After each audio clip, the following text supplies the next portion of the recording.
Welcome to what happened on Saturday, a special edition today. Marlon, how you doing? I'm doing well this morning, Josh. How are you? And we have a I'm good guest on here that you're going to introduce here in a minute. And we're absolutely. going to talk about the shirt that I see in the background of that maize Yes, and blue bet. we are honored to be joined by Jay Riemersma, a former Michigan Wolverine, a word that I can say today, but my friendly co-host is choosing to avoid. Jay famously was a player at the University of Michigan in 1991. Came through 1995. Then obviously played with Marlon at the Bills. Had a great career in the NFL as well. Jay, thanks for joining us. And where are you? Where are you calling us from?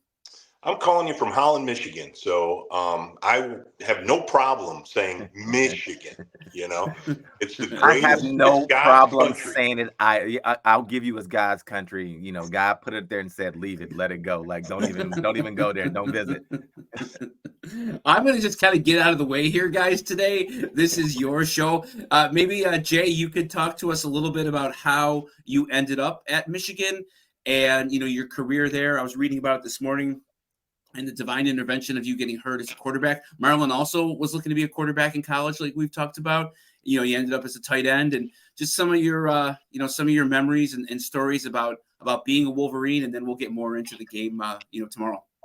Well, I tell you, it's like you said, it was a divine intervention story. I was actually a high school quarterback, and so getting kind of recruited all over the country from schools that kind of focused in on big, tall, strong arm quarterbacks that were able to throw the ball a ton and that type of thing. And so got recruited by back then, the Florida schools and then Stanford, UCLA, and just waiting for the moment to have Michigan, offer me and that type of thing. And I remember through the recruiting process that Cam Cameron, who was the quarterback coach at the University of Michigan, had a great career as a coach in the NFL for a number of years as a head coach, also an offensive coordinator for a lot of teams and that type of thing. When he offered me, it was like just a once in a lifetime opportunity. Uh, I went ahead and signed up early. I was kind of sick of the recruiting process. It was during basketball season, and I felt like it was, you had to go on trips and all this kind of stuff, and you had to play Friday night, and you'd miss half the recruiting visit over the weekend and that type of thing. And so, when Michigan finally offered me, I just wanted to get it over with, get it done. And that was in the era of, like Todd Collins and Elvis Gerbach. So they were kind of my type of quarterback, 6'5", white guys that can't run very fast, that type of thing. And so I thought it was a good fit. And so I knew that it was going to take some time for me to have the opportunity to play. But then, God intervened and tore my rotator cuff, and I moved to tight end and spring ball, and the rest is history. Marlon, do you remember the first time that you met Jay or saw Jay on the field? Probably in that 28-0 loss we had up there. Yeah, yeah, at the big house. But yeah, that's my first time kind of coming across their tight ends and seeing things and I'm curious because you started as a quarterback, and you never would really like to wear gloves. So where did that come from, and why the really the no glove thing? Like, you had this great hands, and I was just like, this dude just catches everything with nothing on his hands. How does he do that? So what made you always kind of like, I'm an element guy no matter what? Yeah, well, I one thing I always did was I when in cold weather in Buffalo we saw a lot, right? A lot. Yeah, I mean, I always had like one of those handheld things that you put your hands in and that type of thing. But I didn't like the feel of gloves coming in between the leather and the ball, and it was just kind of weird to me. And I think because I grew up in in Michigan, kind of in the cold weather like you did, playing in Ohio and that type of thing, you just get accustomed to playing in that kind of conditions. And so it was just something that I couldn't stand having something in between my fingers and the leather of the ball. And as long as my hands were warm, like, you're literally only running a play for a few seconds and then you're putting it back in. So as long as my hands were warm, I felt very comfortable out there in whatever the conditions were. So, I'm reading through your bio here, Jay, and you, 1994 season, you became one of the favorite quarterback or targets for Todd Collins. With Amani Toomer, who's a name that obviously people around here will remember. What do you remember about your seasons there? Marlon has talked quite a bit about the grind of being a college football, a student athlete. What do you remember about your seasons at Michigan? And were those teams kind of what your expectations were? Because obviously the expectation at Michigan is the same as at Ohio State, to win every game and to go to the Rose Bowl. Yeah, well, I think it's fitting for me to be on the show today because what do I remember about Michigan? 3-1-1 against Ohio. Say it with me, Marlon. 3-1-1. And the loss was my redshirt year. I didn't even play. Okay. I like this. Marlon, any thoughts? I have nothing to say. So it's funny because, we always talk with great, memories about the Cooper years. Those were great times to be a Michigan Wolverine. We want to go back to those days. And it seems like we're kind of working towards that a little bit too. But Marlon brought up the point earlier, and I think it's important. And I think it started when Bo Schembechler started with Woody Hayes, and there was just this intentionality about this game being the game. And so all through my Michigan career, we had a red segment. You break out the practice schedule into segments. You have a blitz segment, you have a run segment, you have a passing 7-on-7 segment, and all that kind of stuff. All through my Michigan career, we had a red segment. It's like, 8-10 minutes where we were working on that team down south. And it just was a mindset thing that your whole focus that entire year was about beating that team in Ohio. And it's something that I really cherish, again, 3-1-1. So. Yeah, you can have those bragging rights then. I think I got a little bit more bragging rights when we were teammates here with the Bills on some of those friendly wagers that we had, that I was able to be like, okay, hand that over. I'll take that. But yeah, you're right. I think that's one of the things that I always wanted to know. Like, what was it like? Like, so you talk about that red period that you guys always had.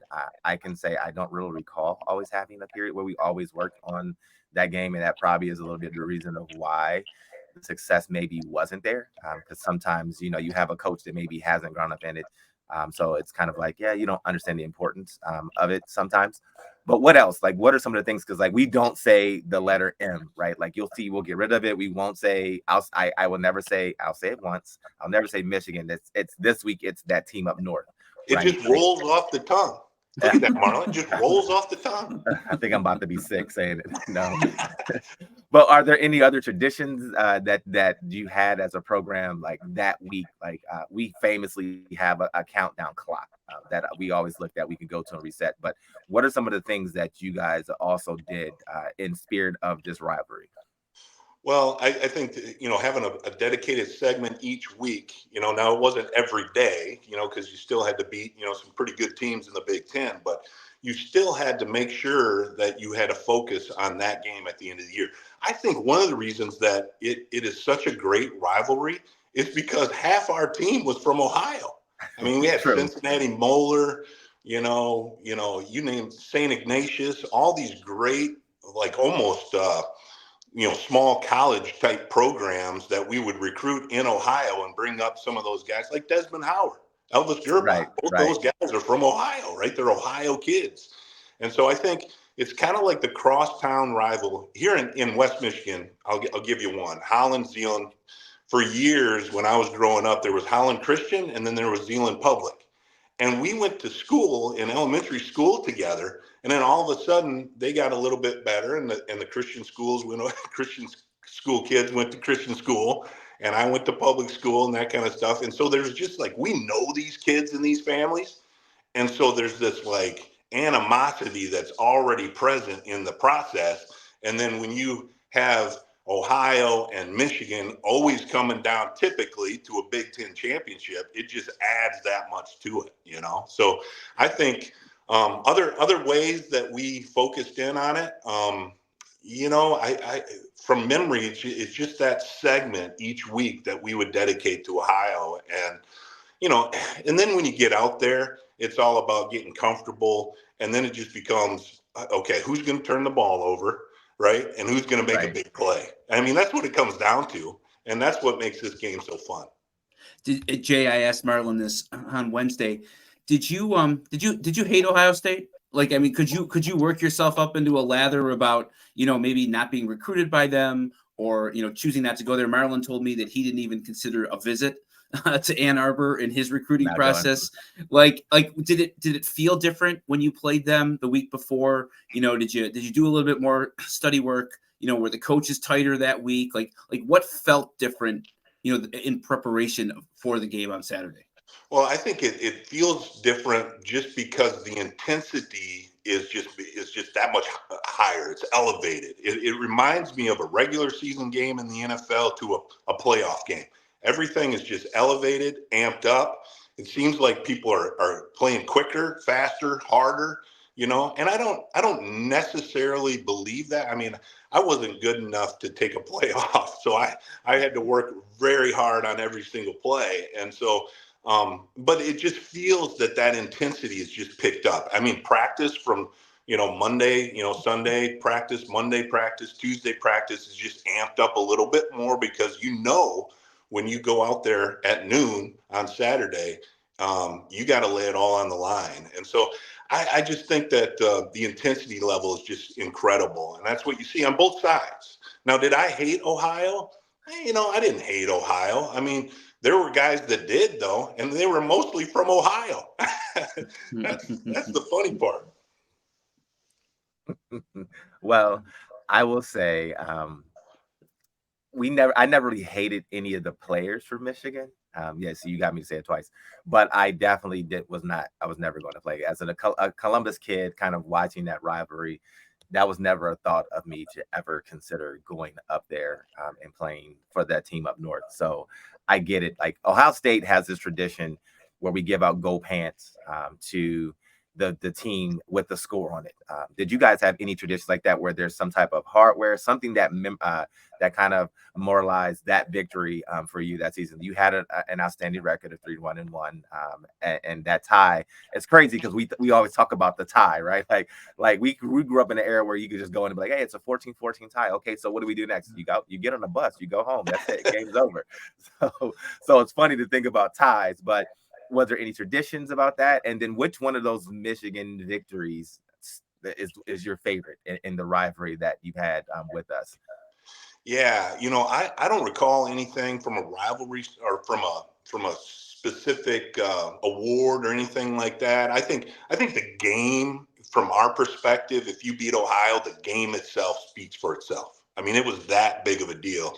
And so one of the things that was interesting, you guys came up and you might have been gone already, Marlon. I can't recall, but you guys came up to Michigan and Vrabel was playing. And what we did was we stemmed the tight end the entire game. So we acted like the tight end was going to go into the boundary.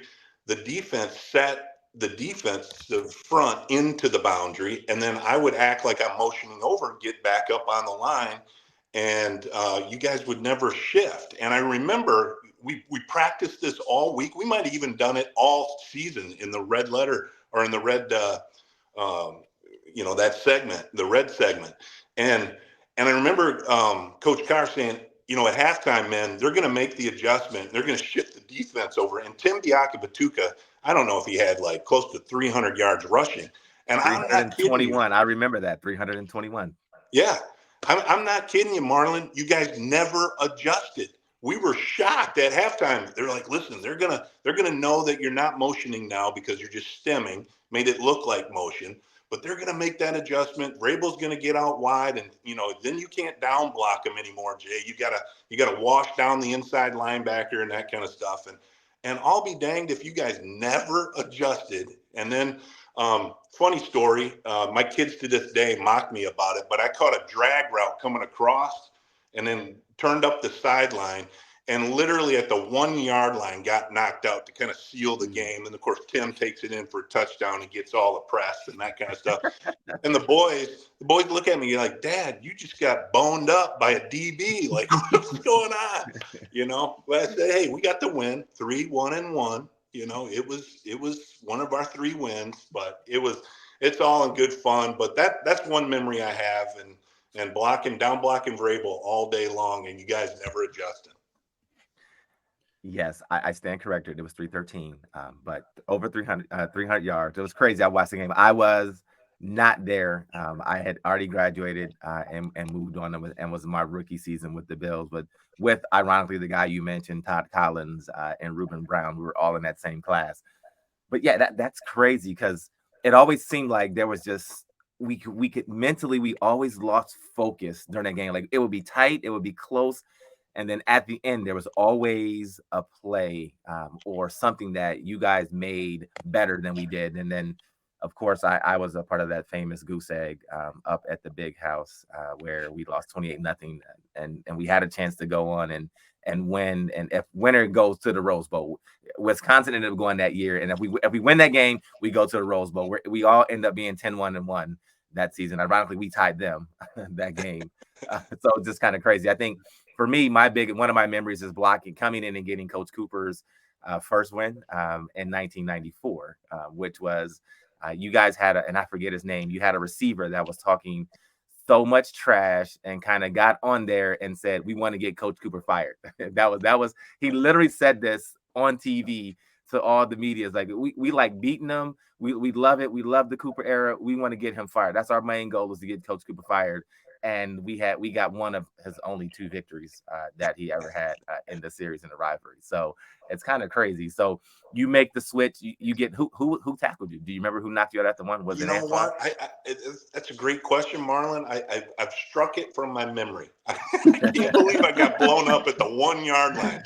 The boys, and it was kind of, it's the end of the year, right? The turf is all like tore up. The grass is crappy. It's kind of muddy and that kind of stuff. And it's no excuse. But I just remember getting blown up and then going off to the sideline and just taking like a divot of clay and mud and dirt up into my grill. But I beat your inside linebacker and just kind of ran away from him. But anyway, great memory. I mean, a great game. I mean, it's one of those games that you look back on and just go, that's what college football is all about. Absolutely. Cross towns, cross state rivalry. We all grew up together. We kind of got recruited, been on visits together. And the next thing you know, we're playing at the most consequential game of the season at the end of the year when it's all on the line. Jay, I'm going to defend you to your boys. You should have them take a look at the 2000 season and your unbelievable play against Green Bay, your touchdown where you reach the ball around the side pylon in the first quarter. Have you ever shown them that one? You made the pretty athletic play and kind of danced at the end zone and reached the ball around the pylon. I was on the sideline for that one. That was a great play at the 1 yard line. So if your boys give you shit, make sure you show them that play because we remember it here in Buffalo, and I certainly remember it being down in the field. That's a play that made their dad look pretty athletic in the NFL. So I'll come to your defense there. Can you talk about a little bit about like Michigan Stadium itself? It's a place that is really iconic, the biggest stadium I think in North America. What's it like to play there as your home stadium? What's the crowd like? What's the atmosphere like on a game day? And then like, what do you think it's going to be like there tomorrow? Well, I think Marlon can attest to this. It may be the largest stadium in the country, but it's really not that loud. I mean, it's a big bowl shape. Now they've kind of, with all the money in college football and stuff, kind of closed it in, and it's much louder. I've been to a couple Ohio, Michigan games at the end of the year now with, kind of that closed in section and the big screens and that kind of stuff. So it's loud, but, it really wasn't intimidating, I don't think. Having played in the NFL for a number of years, and you go out to Arrowhead Stadium, and you go to some of these places where it's just crazy, or coming down and playing Ohio. My goodness, that place just got rocking. Yeah, we were crazy.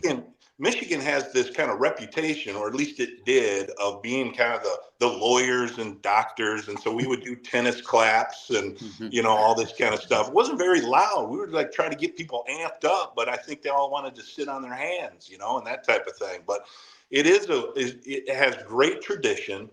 But I think nowadays it's probably louder than when Marlon and I played. Yeah, I was lost when Josh asked me that question. I was like, I don't remember it being as loud. I remember being in the shoe a lot more louder because we would close in the horseshoe side, and now it's a permanent fixture. They close it in the way they added seats to it, but it's just always interesting just to kind of think about it. You know, you talked about the doctors and lawyers and the academic prowess that you guys have. So when you look at your team, who was your favorite teammate? Like when you were there, like who stands out as who was the smartest teammate you had, but then who was your favorite roommate or teammate on those Michigan teams that you played with? Oh gosh, I think probably the one that you guys would recognize the most is Tyrone Wheatley. Um, Mm. Funny story, when we were getting recruited, I was a quarterback, and Ty was a quarterback too. Of course, he could do anything, right? Whatever Right. he wanted to do, he could do. Um, but he put him up. I never forget. We did a recruiting thing, and all the college scouts were there and stuff like that. And Ty was there, and I was there, and Cam Cameron, who kind of led the drills or whatever, said, "Hey, let's put Tyrone Wheatley out there at wide receiver and see if you can just peel back, do a 5-step drop. He'll take off and just see if you can outthrow him or whatever." So I took a 5-step drop, kind of hitched, chucked it as hard as I could, and went about probably 55 yards or something like that. He stopped, waited for the ball to come down, caught it, and then took off. And I was like, "Oh my gosh, I've never seen a kid that fast," or whatever. So Cam comes back. He's like, "Listen, this time do a 3-step drop and chuck it just as far." And I'm not kidding you. That kid was so fast that when I took a 3-step drop and chucked it the same amount of yards, he just like caught it at the end of his fingertips, about 55 yards downfield. So That's he amazing. was a great teammate. A lot of people don't recognize him because he's not very outspoken. He was kind of soft spoken, but just had a demeanor and approach to the game that I just really respected. And then he had a great NFL career for a number of years, and now went into coaching. And so he and I still text today, and it's kind of fun. Yeah, I remember him running all over us. So you don't have to remind me of how good of an athlete he was. He was the guy and the catalyst for that shutout victory up at the big house. So yeah, I like Coach Wheatley, and I Yeah. remember him as a coach here because he coached here with the Bills for a number of years as well. Yeah, and one of the things that people don't realize about Ty, he was such a great athlete that he had to do spring ball, but he also was Big Ten champion in hurdles for track and field. And he literally would go from football practice hurdles, and then wouldn't run all week, show up on whenever the track meets were, and he'd win the Big Ten championship. Yeah, Uh, that is that's a true. different. Thank you for reminding me of that because I ended up running track my last year at Ohio State. And who wins the 100-meter that year? Tyrone Wheatley. I placed ninth with a pulled hamstring, hadn't ran track in 4 years.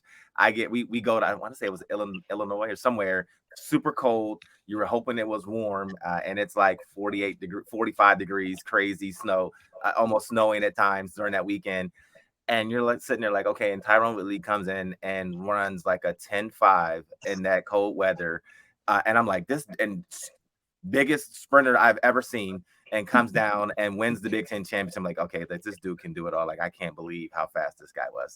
Hey, funny story, because he's from Inkster, Michigan, and there is the Wheatley rule in track and field here.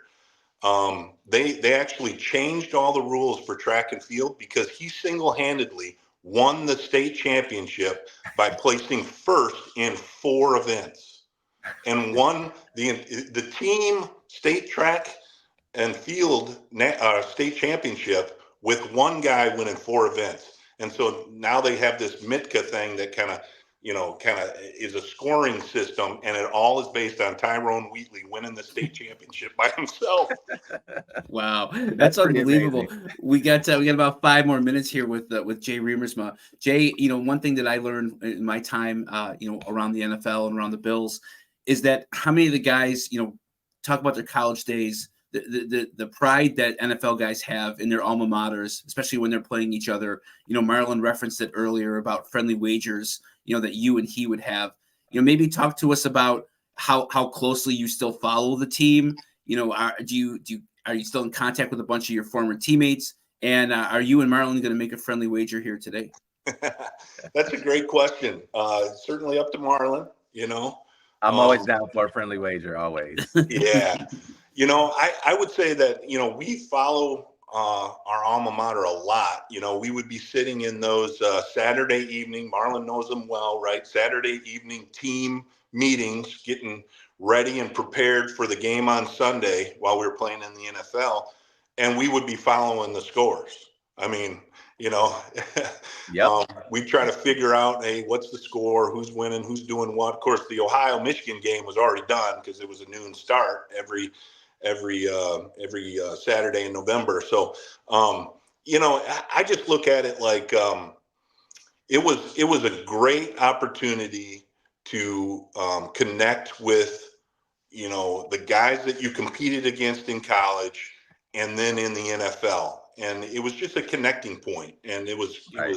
there was camaraderie, there was friendly wagers, there was just pride for our school and their school and that type of thing. Yeah, absolutely. I don't know about Marlon, but I still have lifelong friends that I made in college that I still stay in contact with. I was at a golf, alumni golf thing here recently, and Jim, who won't be participating tomorrow, pulled me aside. We talked about it, and we got a great tight end. This Colston kid, Colston Loveland, is going to be he might be a first or a second round tight end, I believe. He's that good, just watching him. And so I've been giving him some encouraging comments. We exchanged contact information. So much like Ohio, I'm assuming, Michigan, it's a family. It's a family affair. Right. Once you're at Michigan, once you're at Ohio, you're part of the family, and there's this connection and this base of support, a hub of support that we can lean on each other. We raise a lot of money for guys that have been injured through their college career, didn't in mental health stuff, and I know Ohio's doing a lot of that same great work, and so it's a great opportunity just to be a part of family and build community. Now, I will say, because I know we're getting tight on time, but yes, we do all those things. I probably don't have as much contact because I stayed in Buffalo. But I'll go home. I talk to guys, Raymond Harris, guys that played well in that series, and there's guys that we're connected on Facebook, and I text a few guys here and there. But the one thing that I always remember is we always had like this really cool blood drive battle with the university with Michigan. And it was like one of those things that always stood out to me is, yes, we always were rivals and everything, but we competed even in something as small as let's see who can raise and have people donate the most amount of blood for this game. And they still do that to this day. So there's so many great traditions and rivalries that always go hand in hand with this one. And you mentioned Jim Harbaugh, so I won't mention that. We won't talk about the turmoil because I think that it's crazy as it is now. So we'll let that settle itself out, and then we can talk about that when it's all settled. But what's your prediction for tomorrow? Like, what are your keys to victory for your alma mater and that team up north to win and beat my Buckeyes without Coach Harbaugh at the helm?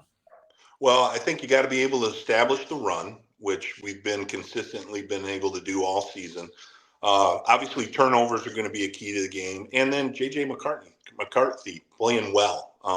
And I'd love to see Colston Loveland get involved in some way, shape, or form, because I just think he's a really almost a generational talent. Like he's got some speed, he's got some strength and that type of thing. So.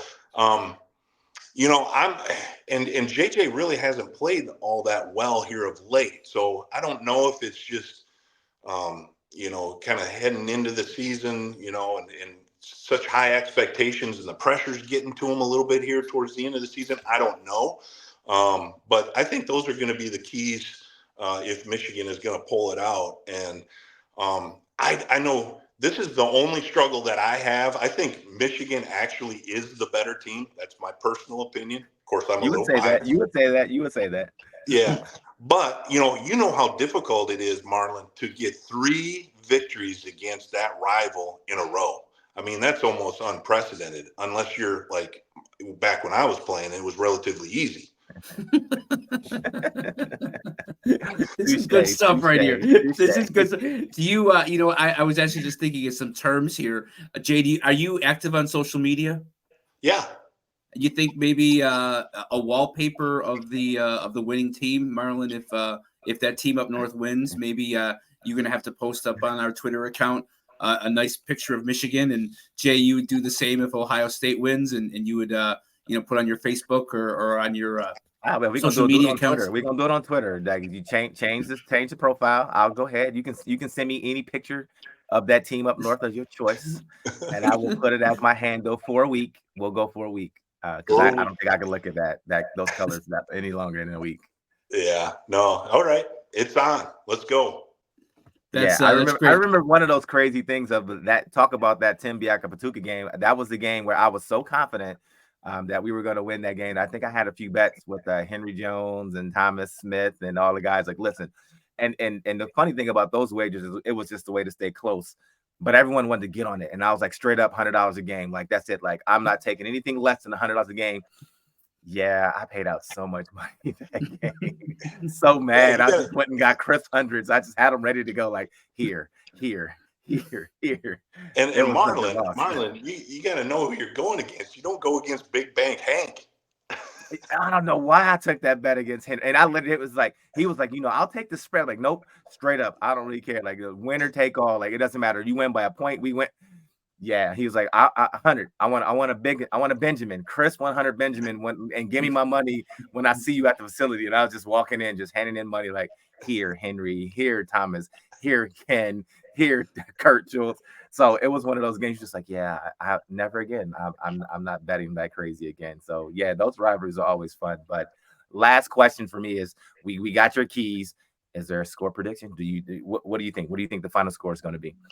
Gosh, I want to say Michigan by 10, but I'll take Michigan by 3. Okay, and where are you going to watch the game? Where are you going to watch the game, Jay? We're just watching it here at home, and we got our 2 boys that are in college. They're coming back, and so we're just going to hang out as a family. We're big on family. Awesome. Well, thanks so much for joining us. You've been a lot of fun and a great guest. Hopefully, we can have you on our other show, If the Walls Could Talk, in Buffalo, sometime to talk about your own football journey and obviously your time with the Bills and going forward from there. So Jay, thanks so much for your time, and I'm going to stay out of it, and maybe you guys could do a Go Buckeyes and then a Go Wolverines to let us go here. OHIO, right? There it is. All right, go blue, go blue. Hey, happy Thanksgiving, everybody. Happy Thanksgiving to you. Good seeing you, and thank you for your time today. Of course, thank you, Jay.